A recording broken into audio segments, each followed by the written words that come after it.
Thank you for joining us. I'm Mary Yanez, Director of the Senior Adult Program, and this is Mature Living.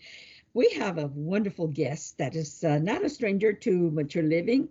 He tells me he's been on the show about 3 times, and you know what? He probably has some good tips for this time of the year, of the season, as things are blooming in our gardens. And so we want to reintroduce you to Doc Stalker, who is a Texas Master Gardener. And he belongs to the association, the El Paso County Master Gardener Association. Thank you for being with us, Doc. Good morning. Good morning. I appreciate you. I'm glad it's a beautiful day outside. And boy, am I ready to ask you questions about the topic. And you're going to talk to us today about rose care basics for El Paso, because I guess every part of the country is different. And I want to share a story with you. I've been walking around the neighborhood, and their rose bushes are blooming away. Oh my gosh, so beautiful. And mine haven't yet, except for one bush. That the yellow roses started blooming a couple days ago. But the others are a little late. Tell me about that. Well, roses are just like any other plant, depending on where they're planted and what has happened just in the previous weeks or the weeks previous to what you're looking at. They can be slow or they can be fast. There's at the El Paso Rose Garden, Yes. there are roses that come out every year first, and then others that kind of wait for a couple of weeks before they come into full bloom. Yes. And you know, sometimes there's roses in December, which is the strangest thing. Oh, sure. That's So, one of the problems that we have here in El Paso is that sometimes we don't have winters and the roses just don't know what to do and they keep on blooming. oh, that's right. What a wonderful mistake for us, the beneficiaries of beautiful flowers. I'm curious to know are you growing roses in your backyard? Or in Yes, your, I do. I have a few, but I spend most of my time with the 1,500 roses down at the Municipal Rose Garden. I'm glad that you're one of the gardeners that take care of that beautiful garden on Copia Street near Memorial Park. Right. And I've got to get out there. Are they blooming already over there? This is the time of year that they're going to look the best of all year. Now, Okay. of course, the city is also renovating the baseball diamond right across from the entrance to the Rose Garden. So there's limited parking this year. So if you come down on the weekend, you're liable to have to park out on Copia itself. But if you come down early in the morning, generally there's enough room for people to get in there. Yes. Are the master gardeners that care for the garden there at any time, to ask you questions, or how does that work?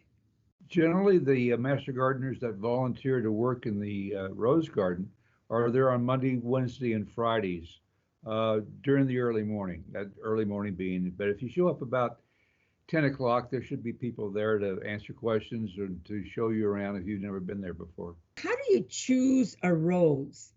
And where's the best planting site? So maybe we can just start with that question. I'm sure that our viewers are thinking of a lot of questions. I hope I ask the right ones. Go Okay. ahead, Doc. Well, it's really kind of unusual because a lot of people are shocked to find out that roses grow well here in El Paso County. And then they're even more shocked when they found out that we've got that large municipal rose garden with, as I say, almost 1,500 roses in it. And so it really is indicative of the fact that roses are easy to grow, particularly even here in the Chihuahua Desert. But choosing a rose for your own backyard, or front yard for that matter, is really a personal choice, just like picking a significant other. You've got to know exactly what it is that you're looking for before you go down to the garden center or to the nursery. Otherwise, you're just going to walk home maybe with the wrong one and have to go for a divorce later on in the relationship. Have in your mind exactly 2 or 3 things. Number one, what color rose do you need or want? How big is it supposed to get once you've got it into the ground or next to your pool? And is it supposed to have a lot of fragrance or not any fragrance at all? If you consider those things and do a little bit of research, and then you can figure out what kind of a rose you want. A lot of people just go in willy-nilly and get the first rose they see because it looks good or it has a fragrance that they really enjoy, and they get it home and they're disappointed. Size is really important because some roses will go out maybe 20 feet on either side of the center of the rose, and people are surprised to find out that their whole backyard is covered up with a rose. Yeah, and then there's also rose vines, right? We call those climbers. There's Climbers. Yeah, there's two kinds of roses that are essentially the same kind, ramblers and climbers. The ramblers kind of come out like a fountain, and climbers you stick up against a wall or against a trellis Trellis. or something like that. Mhm. So yeah, there are climbers, but since roses don't have tendrils like a regular vine, they need to be stuck up against that wall so they don't fall down.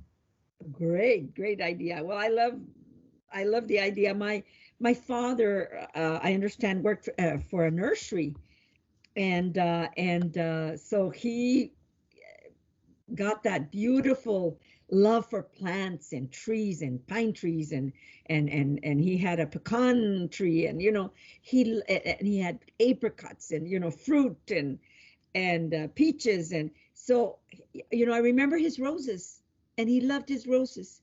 And so I guess maybe that's where we get the love for plants from our parents, Oh, and what sure, they did. that's true. And so in choosing a right site, does it need full sun? Do the Well, that's roses? one of the problems that we have here is that when you read instructions about how to grow a rose, they always start off by saying roses need full sun. Well, that applies in most places in the United States, except here west of the Pecos, because our summers are brutal. And Yes, if you don't take into consideration that the summer sun is a lot brighter than some other places, you're going to run out to a problem and you're going to have a crispy critter and not a rose. that's So true. if you can consider putting a rose on the eastern side of the house where it's going to be getting a little bit of shade in the afternoon, it probably will grow just fine. But if you put it on the western side of the house or on the southern side of the house where it's going to get full sun all the time, there's a danger there that it's not going to do as well.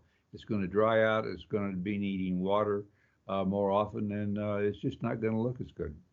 And talking about watering, do roses need more water than our other bushes? And how do we fertilize them? What can we use? Well, roses are just a woody plant with pretty blossoms on them. So they're just like your hedges and your trees.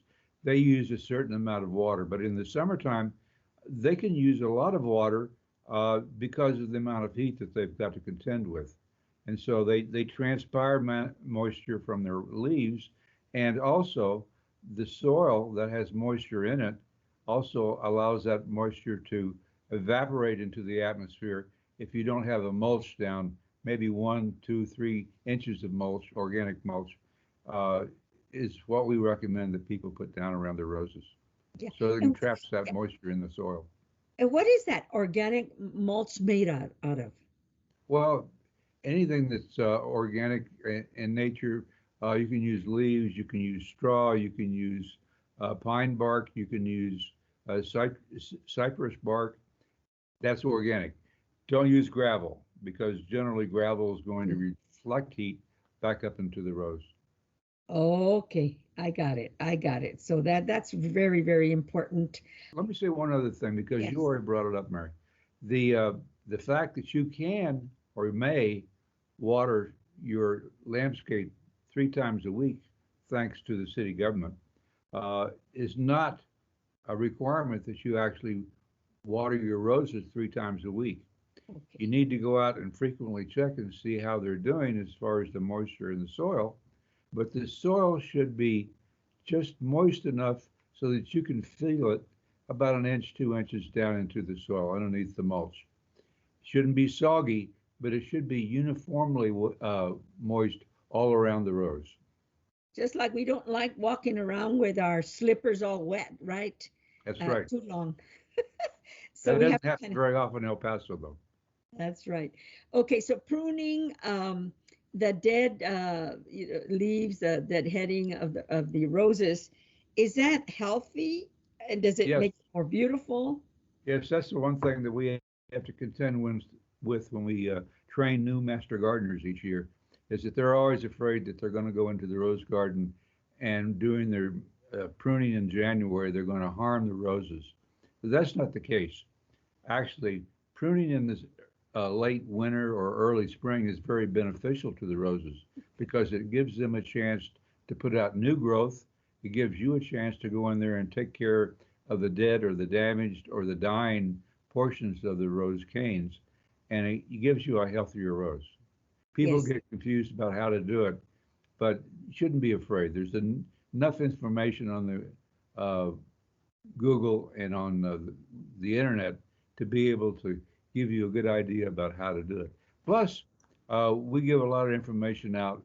They can contact the Master Gardeners either at the new chat desk or at the help desk when it opens back up because the pandemic is closed right now, or we're out among the public at public events now on Good. Saturdays, particularly some of the farmers' gardens. Yes. And you know, right now, there's a lot of retirees that may want to become master gardeners, which has happened. Even couples have become our instructor. Mr. Enrique Perez is a master gardener, and his wife also got interested. So they're both gardening, they're both loving plants, and that's a beautiful thing to do in retirement. So, can they come and talk to you, or can you give a number we can give so that they can ask you if they're interested in becoming a master gardener?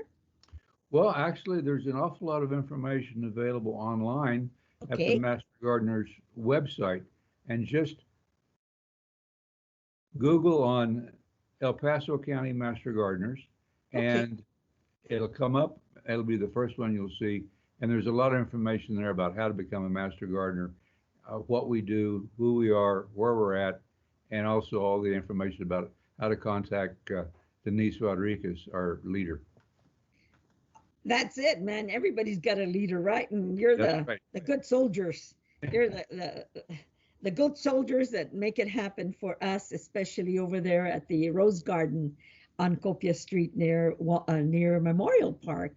Well, I'm one of the very few registered rainwater harvesting specialists in the Master Gardeners Association this side of the Pecos, and also do a class for EPCC at, on growing lawns. And so that's a fairly popular class as well. Yeah, and that's a good question because somebody was asking in the neighborhood, what fertilizer do I use for the Bermuda grass? Hmm. And so those kinds of questions are important, and we want to keep our homes beautiful and our lawns and our not killing our plants or drowning them. You know, sometimes we do that inside. So inside plants, outside plants. Thank you so much for being with us, Doc My pleasure. Stalker, master gardener and a friend of Mature Living. We'll call on you again, and then we're also going to call on Mr. Perez, you know, Enrique, our instructor that teaches our seniors uh, gardening for health, we call it. Okay, and people can register for our senior adult program class. They're free, and registration will start, as a matter of fact, May 3rd, coming up so soon. So we want to make sure that our seniors are interested in and get interested in gardening. Thank you so much, Doc. We appreciate your time here on Mature Living. Take care. Thank you. Take care. Okay, we'll be back with more guests here on Mature Living.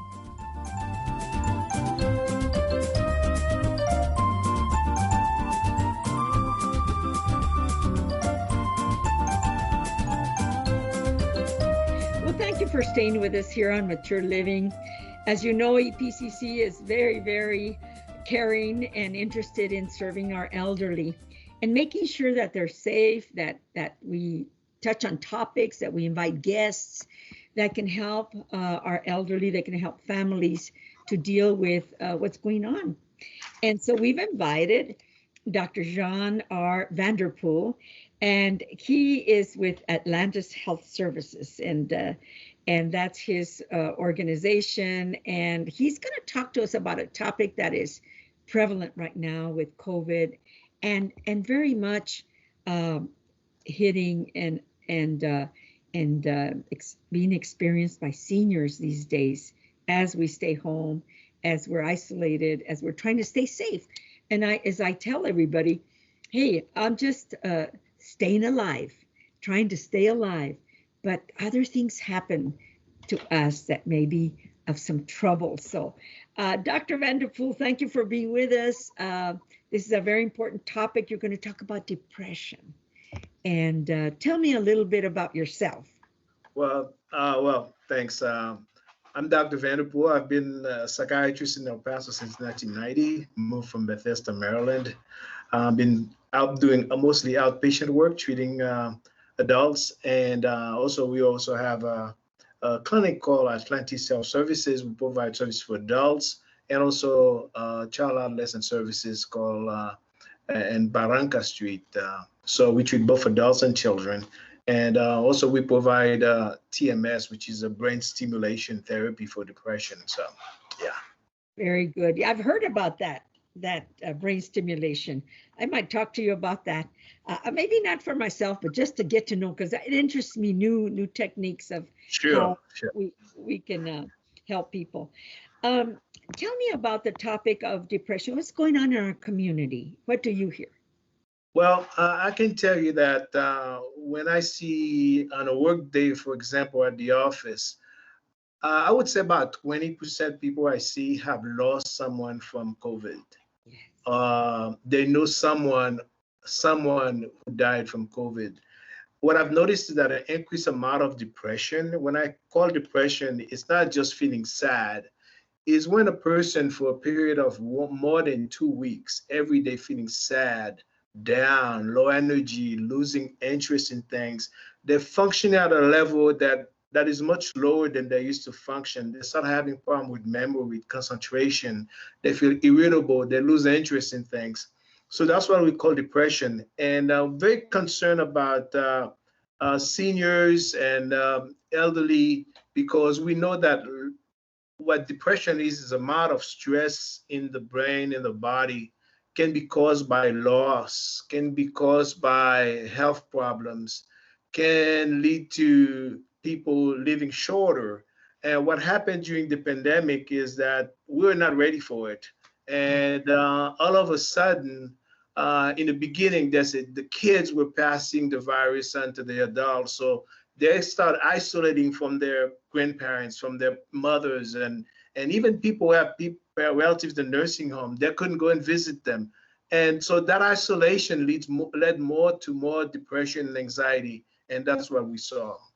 Yes, and we learn new words, isolation, and we've learned things that we didn't know before COVID. We experienced a different way of life. We're lonely.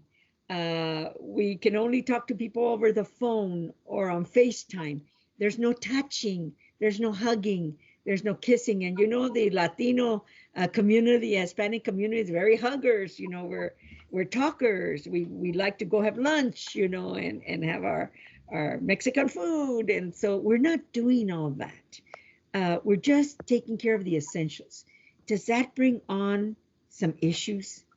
Well, yes, we're almost trying to survive.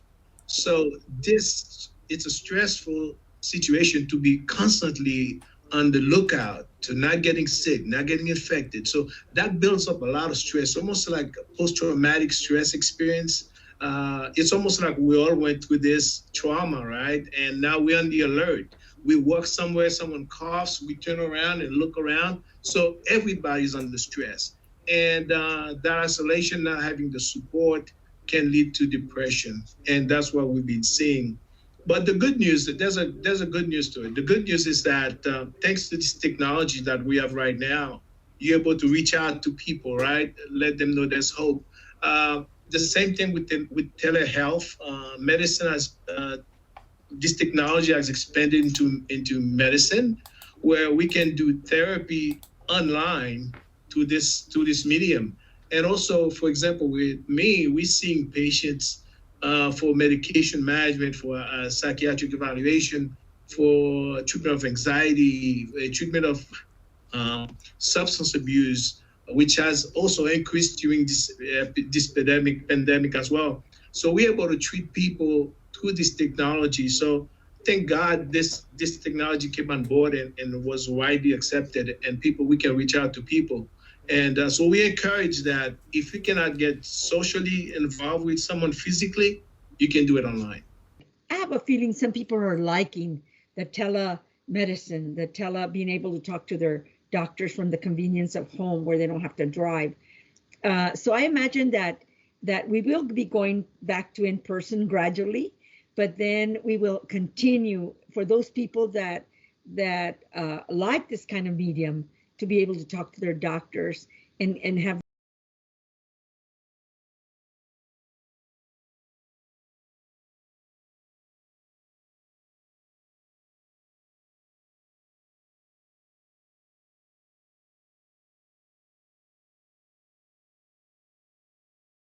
in El Paso, sometimes people depend on other people to get to places. yes. It becomes very hard. You be on a relative. So you would see someone in the office, they will be with 5 people. Well, they can't leave the children at home. They can't leave the grandparents at home. So everyone would come. So this would facilitate. So you're getting access to care. So I think this will continue for some people. But I can tell you that for me, today I'm in the office, right? But Yeah. I've been working from home. And I'm missing the touch, the people, the sound. So I'm kind of mixing it up between the office and home. So I think a hybrid would be a great thing. But I think it's going to continue. I agree. I think a hybrid would be very good for all different kinds of services that allow for this kind of medium to be able to serve our community. How do you, or what do you tell your clients, your patients about coping with depression? Are there things we can do? Are there techniques? What do you suggest, Dr. Vanderpool? Well, definitely reach out to someone. Let someone know the way you're feeling. A lot of times people, when you're in that state, you often feel that you're the only one. When you start hearing there are other people, a lot of other people going through the same thing, it kind of put things perspective. So that's one, reach out to someone. Second, exercising, whether it's at home, walking around the house, finding yourself doing things, because what depression does, it tends to want you to be in bed, not waking up, lights, no lights in a dark room.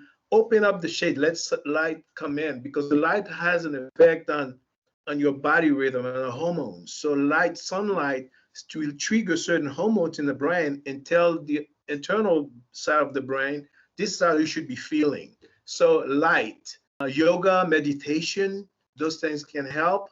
And of course, reach out to one of our clinics, or there's a mental health authority that can get you to talk with someone with telemedicine, to telehealth, telecounseling, and also for a psychiatric evaluation for depression, for anxiety.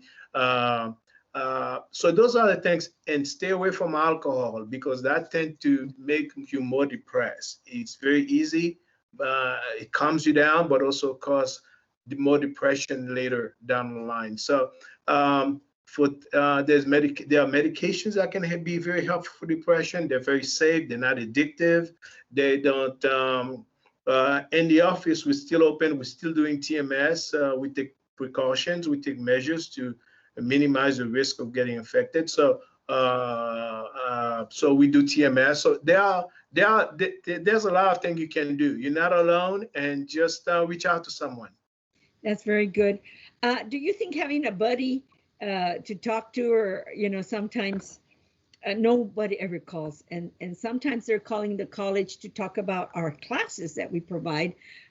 We provide a meditation class for relaxation. We provide Tai Chi.